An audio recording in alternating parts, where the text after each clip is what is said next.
Correlación por rangos de Spearman.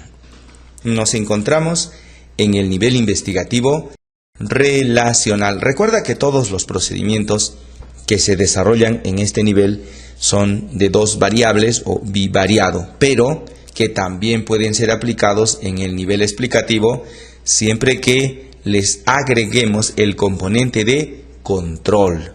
Me refiero al control metodológico. El ejercicio de hoy vamos a desarrollarlo únicamente en este nivel. Recuerda que la correlación, cuando trabajamos con datos numéricos con distribución normal, se desarrolla con la correlación de Pearson.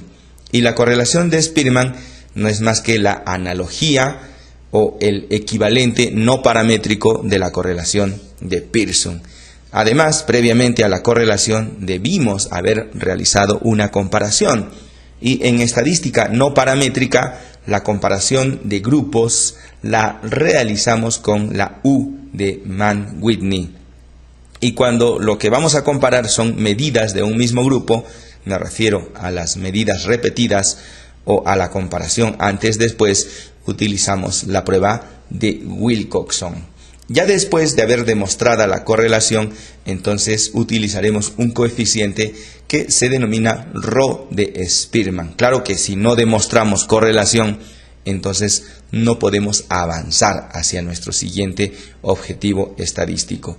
Así que nuestra primera tarea será saber, conocer, indagar si existe correlación o no. Y como esta vez se trata de un procedimiento no paramétrico, vamos a utilizar la prueba estadística denominada correlación de Spearman, que tal como ocurre con la correlación de Pearson, en un solo procedimiento el software nos arroja tanto el valor de P para la prueba de hipótesis como el coeficiente Rho de Spearman. Una cuestión importante a recordar siempre es lo que nos decían McGeehan y Siegel. Ellos sostienen que algunas escalas ordinales pueden ser consideradas por convención como numéricas y para ello deben tener muchas categorías. Y también debemos demostrar distribución normal. Recuerda que cada categoría puede ser reemplazada por un número, como si fuese una etiqueta, y como están ordenadas, pues los números van en el mismo orden de las categorías. Si sobre esto podemos demostrar distribución normal, entonces a una variable aleatoria ordinal le podemos aplicar un procedimiento paramétrico. En conclusión, debemos intentar demostrar distribución normal incluso en las variables ordinales, porque si logramos demostrar este tipo de distribución, entonces aplicaríamos un procedimiento paramétrico.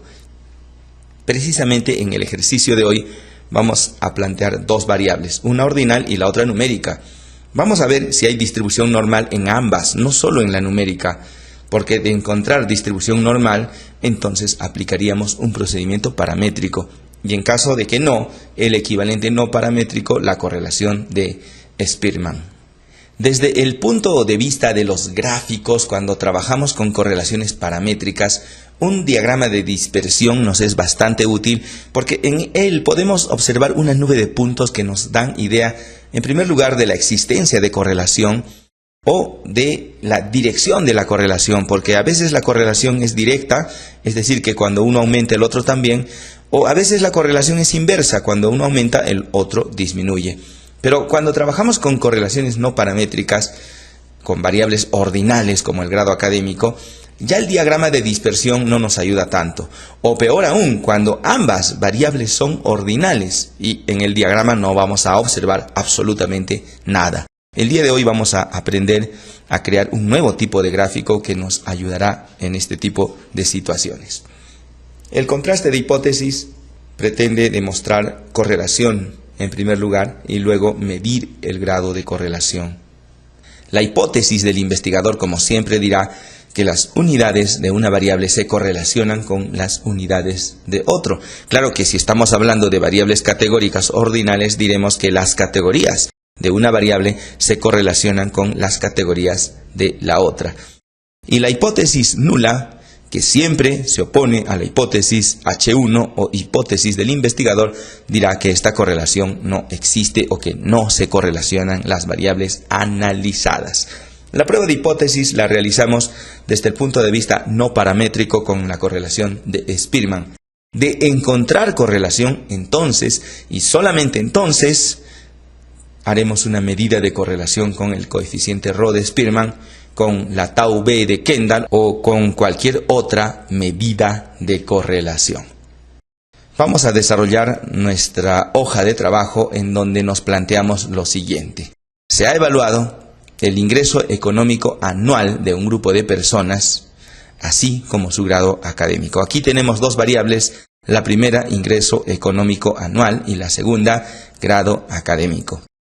La pregunta que nos hacemos es si existe correlación entre el grado académico de estas personas evaluadas y su ingreso económico anual. Para ello disponemos de una matriz de datos donde tenemos dos columnas. La primera es el grado académico, una variable ordinal de naturaleza primigeniamente ordinal.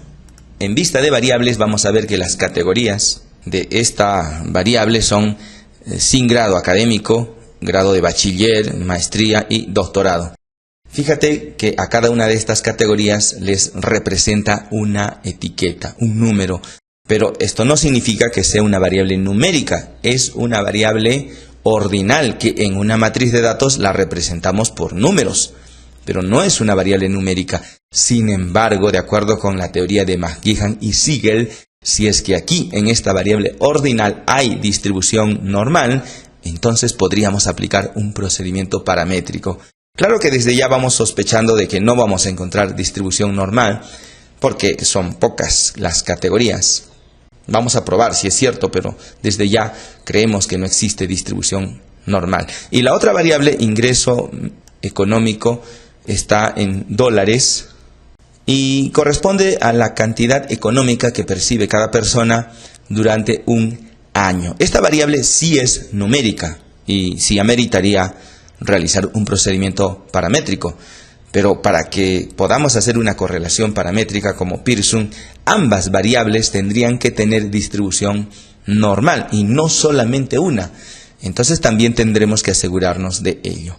Ahora, no vamos a construir ningún cuadro, más bien vamos a ver cuál sería la forma más importante de presentar nuestros resultados. ¿Cómo es que miramos una correlación entre una variable ordinal y una variable numérica?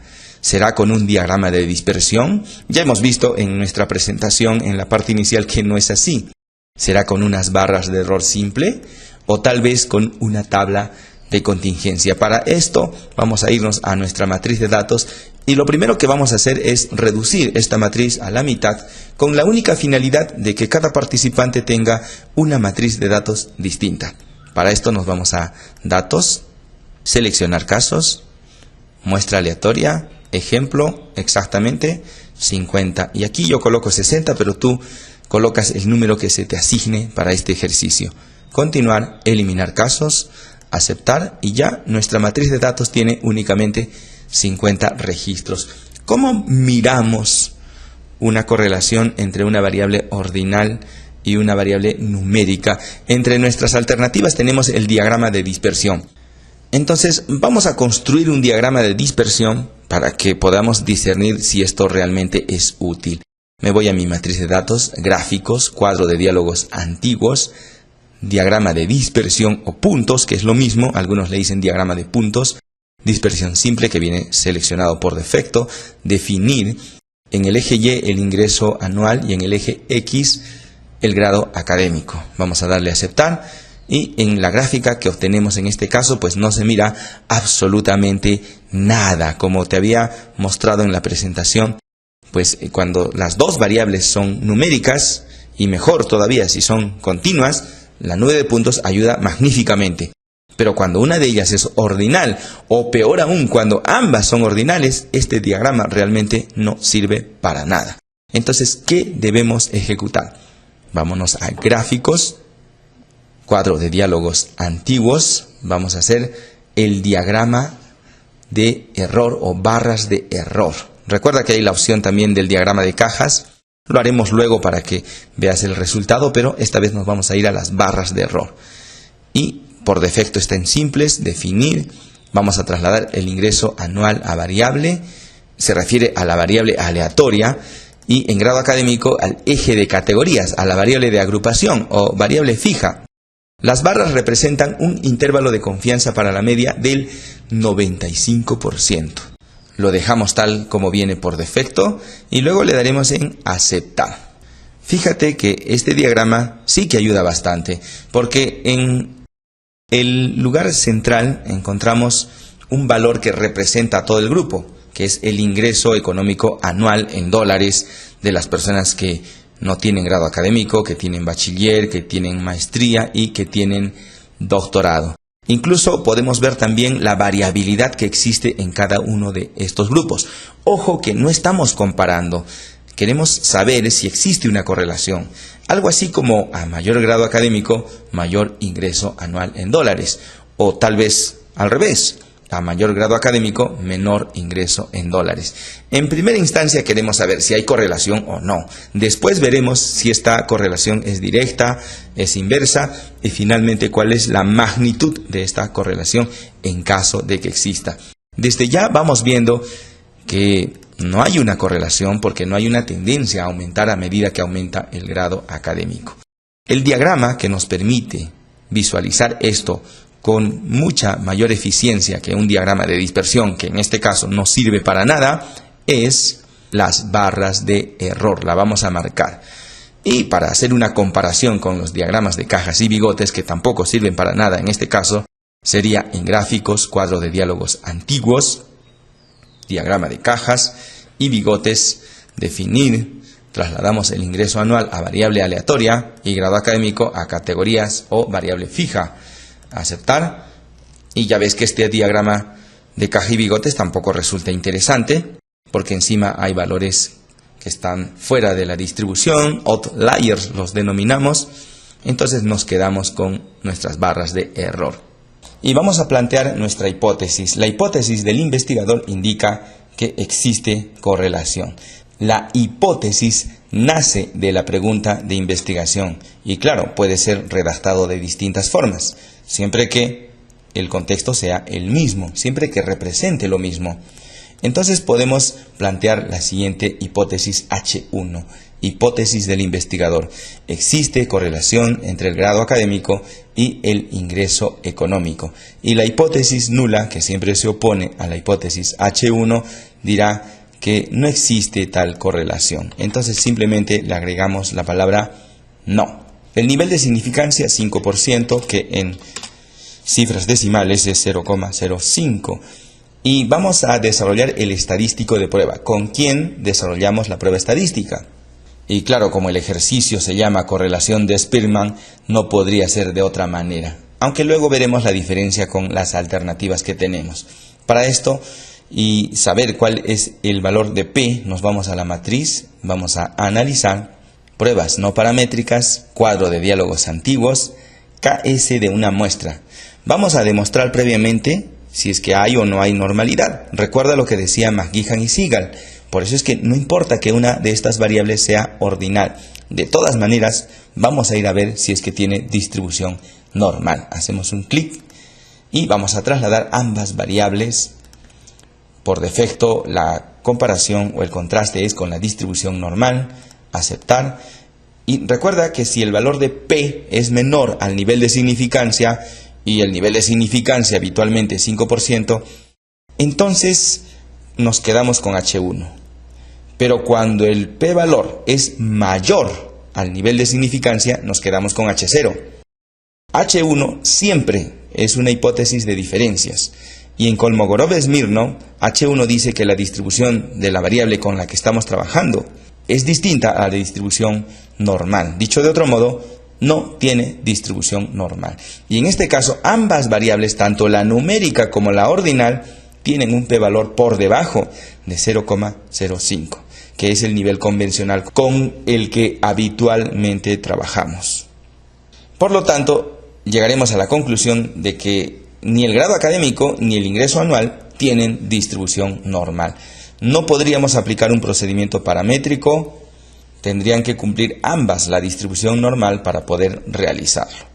Vamos a calcular el valor de P para la correlación de Spearman. Esto es en analizar, correlaciones bivariadas. Trasladamos grado académico, ingreso anual. Por defecto viene la correlación de Pearson, pero como no hay distribución normal, vamos a seleccionar Spearman. Deseleccionamos Pearson, que ya sabemos que no lo vamos a usar. Y fíjate que aquí también hay Tau B de Kendall. Vamos a seleccionarla para hacer algunos comentarios. Luego le daremos en aceptar. Aquí tenemos la correlación Rho de Spearman con su p-valor. Vamos a copiarnos el p-valor haciendo doble clic. Lo copiamos en Rho de Spearman. Recuerda que arriba está V. Lo vamos a pegar en el valor de P. Esto tú sabes que lo podemos expresar en porcentajes corriendo la coma decimal en 2 posiciones. Y le ponemos porcentaje. La lectura del p-valor no es una interpretación. Es solamente una lectura. ¿Cómo se lee este valor que está aquí? De eso se trata. Eso es lo que escribimos. No es una conclusión. No es una decisión, es solo una lectura, con una probabilidad de error del, y luego nos copiamos la magnitud del p-valor, y luego de eso copiamos el H1. Esto es mecánico, por eso se llama ritual, no hay que pensar nada para hacer esto. Con una probabilidad de error del 47,169%, existe correlación entre el grado académico y el ingreso económico. Esto es demasiado error. Mejor no hagamos tal afirmación. Mejor quedémonos con H0. De eso se trata. Cuando p-valor es mayor al nivel de significancia, nos quedamos con H0 siempre. Esto es un ritual. Así que pegamos en la decisión final y esto es lo que nos ayudará a realizar nuestra interpretación. No existe correlación entre el grado académico y el ingreso económico anual. Y ya lo interpretamos como al dueño de la línea de investigación le parezca más adecuado. Diremos que en la muestra de profesionales estudiada, ahora que si esta muestra hubiese sido una muestra representativa, entonces tú dirías en los profesionales de la salud, por ejemplo, si es que la muestra es representativa de los profesionales de la salud. Pero si esta muestra es deliberada, si es un piloto, entonces no puedes hacer inferencia. Simplemente tendrías que decir en la muestra de profesionales estudiada. No existe correlación entre el grado académico y el ingreso económico anual. Si el investigador insiste que sí hay correlación, cree que tal correlación existe pero no pudo demostrarla, entonces podrías escribir lo siguiente: no se pudo demostrar correlación entre el grado académico y el ingreso económico. Y de esta forma dejamos la posibilidad de que alguien más haga un estudio con una muestra representativa. Fíjate que la interpretación tiene mucho que ver con el contexto del método aplicado al trabajo de investigación. No parte solamente de utilizar el ritual de la significancia estadística. Por eso, la mejor interpretación la hace siempre el que está desarrollando este trabajo en su propia línea de investigación. Una vez que hayas completado tu hoja de trabajo, le darás clic en guardar, porque el producto del día de hoy es el archivo módulo 5, ejercicio 29.doc. Y finalmente, ¿para qué sirve la Tau B de Kendall y la Tau C? Porque está dentro de las opciones que aparecían cuando hacemos las correlaciones en nuestro programa SPSS. Pero Tau B de Kendall no es la única, también existe la Tau C. Esta la obtenemos de la siguiente manera: analizar, estadísticos descriptivos, tablas cruzadas, y ya habíamos seleccionado las variables correspondientes en estadísticos, Tau B y Tau C de Kendall. Continuar, aceptar. Observa el valor de P de Tau B de Kendall, 0,439, que en este caso de casualidad es igual al valor de Tau C. Esto lo habíamos encontrado con la correlación, 0,434. ¿Por qué es un valor distinto? Porque tanto Tau B como Tau C de Kendall se utilizan solamente cuando ambas variables son ordinales. Y aquí nosotros habíamos colocado una nominal y una ordinal. Y por otro lado, Tau B se utiliza cuando las dos variables ordinales tienen el mismo número de categorías. y tau c se utiliza cuando una variable tiene más categorías que la otra.